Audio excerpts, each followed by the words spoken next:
pray with me? Loving and gracious God, may the words of my mouth and the meditations of all our hearts be acceptable in your sight. Amen. My friend Emily is a rabbi in Phoenix, Arizona. She says that wherever you have 3 Jews in one place, you have 5 opinions. My friend Ria is a devout Jew, and she used to invite me to Torah study over and over and over again when I lived in Connecticut, and I'm really sorry I never went. She said, we argue all the time. You'd love it. Not sure what that says about me. But I have found over and over again in my work, when I've come in contact with Jews and Jewish congregations, that Jews love to talk and debate and study and wrestle with Scripture. And that's what this passage is about. Oh, thank you, Jennifer, you're nodding. Yes. Good. And that's the context in which this discussion with the Sadducees is proceeding in this passage.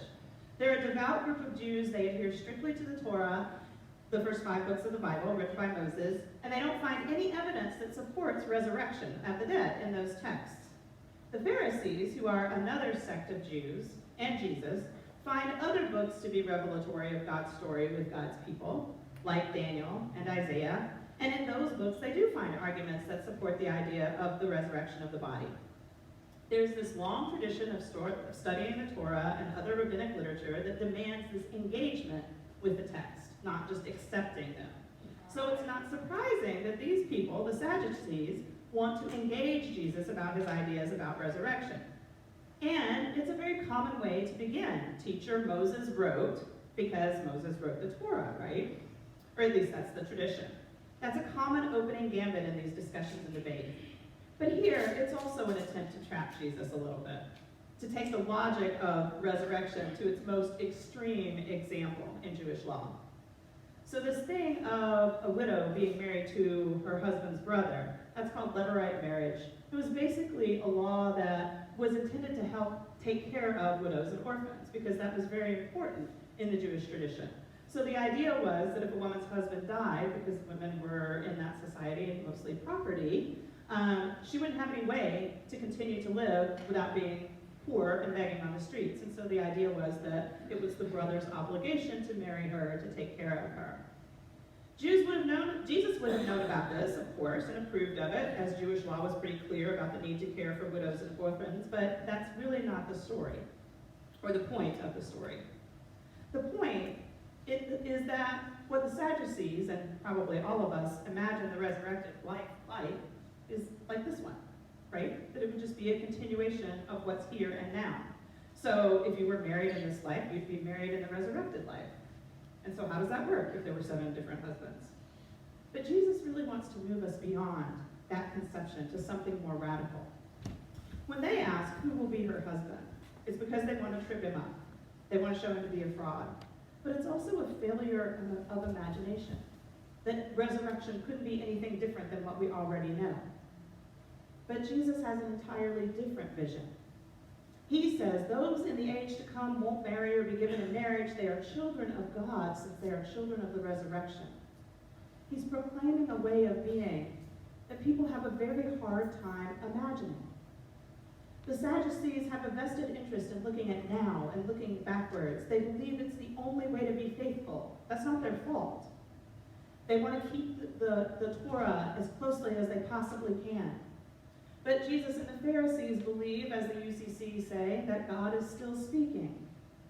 So Jesus does a pretty dangerous thing when he answers the Sadducees. He uses their own scriptures, the Torah, to make his point. And he proves to them from the very words of Moses, quoting Exodus, that God is not contained by their old strategies and categories. Jesus says God is God of the living. God is the one who makes all things new, even in the midst of the powers of death.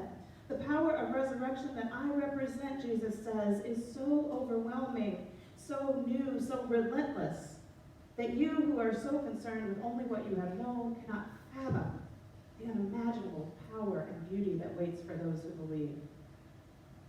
It's a hard word that Jesus has for us today, too, because let's be honest, we're all children of the Sadducees. It's human nature to be afraid and anxious about change, to be afraid of newness. And when we're threatened by new ideas, new winds of the Spirit, sometimes We may shut down and do everything we can to destroy those new winds, sometimes consciously, sometimes unconsciously.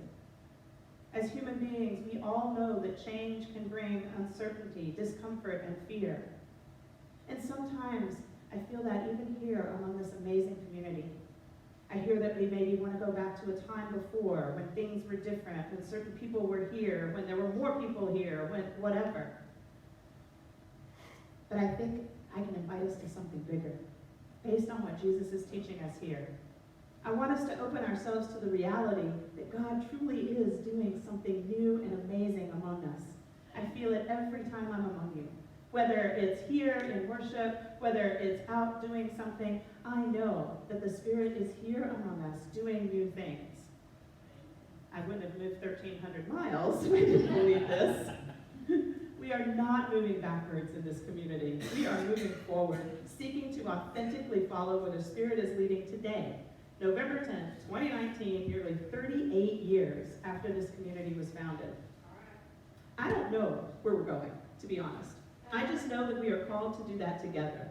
And I know that God is faithful in calling us to continue moving forward, to continue to be God's hands and feet in the world. And I assure you that like the resurrection, wherever it is that we are going is better than anything we can imagine.